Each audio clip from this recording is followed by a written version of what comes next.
नवरात्र उत्सव वास्तव में बौद्ध शाक्यों का महिषासुर बौद्ध शैवों पर विजय उत्सव है। बौद्ध धर्म अपने पतन काल में 18 पंथों में विभाजित हुआ था।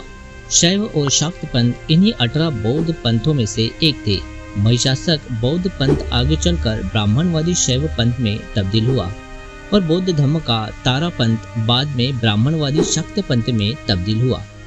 महायान में बुद्ध को ईश्वर महाईश्वर घोषित किया था। बुद्ध यह ईश्वर पर आकाश से अवलोकन कर सभी लोगों के दुखों को दूर करता है, इसलिए उसको अवलोकित ईश्वर बुद्ध कहा जाने लगा। महाईश्वर बुद्ध सबका कल्याणकारी मतलब शिव था, जिसलिए महाईश्वर बुद्ध को आगे चलकर महेश्वर शिव कहा जाने लगा।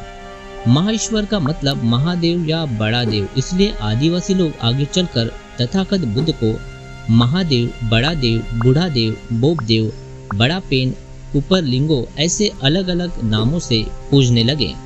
महायानी लोग पुरुष प्रधान होने के कारण उनका महेश्वर बुद्ध अर्थात शिव पुरुष प्रधान परंपरा का प्रतीक बना। इसके विपरीत बौद्ध देवता तारा महिलाओं की प्रातिनिधिक देवता थी। अवलोकित ईश्वर की तरह तारा भी लोगों के दुखों से मुक्ति करती है, इसलिए उसे तारनहार देवता अर्थात तारा देवी कहा जाने लगा। तारा देवता के आधार पर बौद्ध धर्मों में तंत्र यानी शाक्य पंथ विकसित हुआ। तंत्र यानी शाक्य पंथ यह मातृसत्ता व्यवस्था का समर्थन करता था। बौद्ध धर्म में महिलाओं को अत्यंत सम्मान दिया जाता था। महिलाओं को गणमाता का सम्मान भी दिया जाता था। ब्राह्मणों ने आगे चलकर बौद्ध भिक्षुनियों का पतन गणिका में और फिर गणिका का पतन वेश्या में किया, इसलिए तारा देवता को आदि माता के रूप में पहले पूजा जाता था, लेकिन बाद में तारा को दुर्गा पूजा के रूप में शाक्य लोग पूजने लगे। इसलिए शाक्य पूजा के लिए आज भी वैश्यों की बस्ती से मिट्टी लाई जाती है।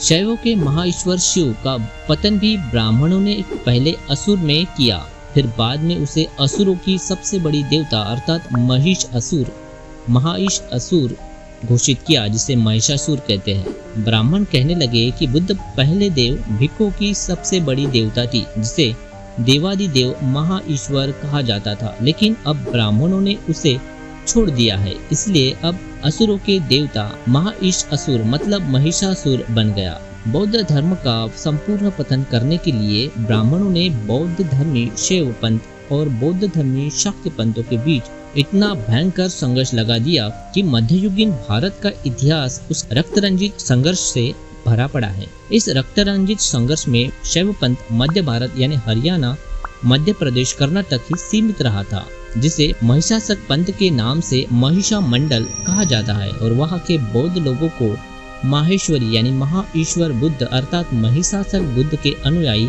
महिष महासक महिषक कहा जाता है। भारत के सीमावर्ती राज्यों में जैसे बंगाल, गुजरात, महाराष्ट्र में बौद्ध धर्मी मातृपूजक शाक्य पंथ प्रभावी रहा है, और इन इलाकों में उसने महिषासुर पूजक शैवों को पराभूत करके अपना प्रभाव इन इलाकों में कायम किया।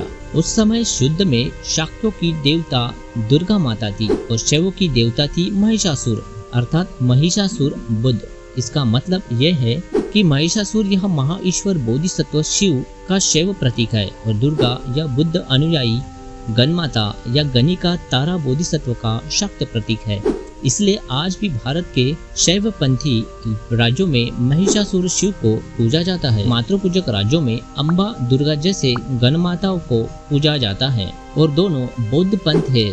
भारत के मातृसत्ता राज्यों में बौद्ध धर्मी शाक्यों ने बौद्ध धर्मी शैवों पर जो विजय हासिल किया था, उस विजय को ही दुर्गा उत्सव के रूप में इन इलाकों में मनाया जाता है।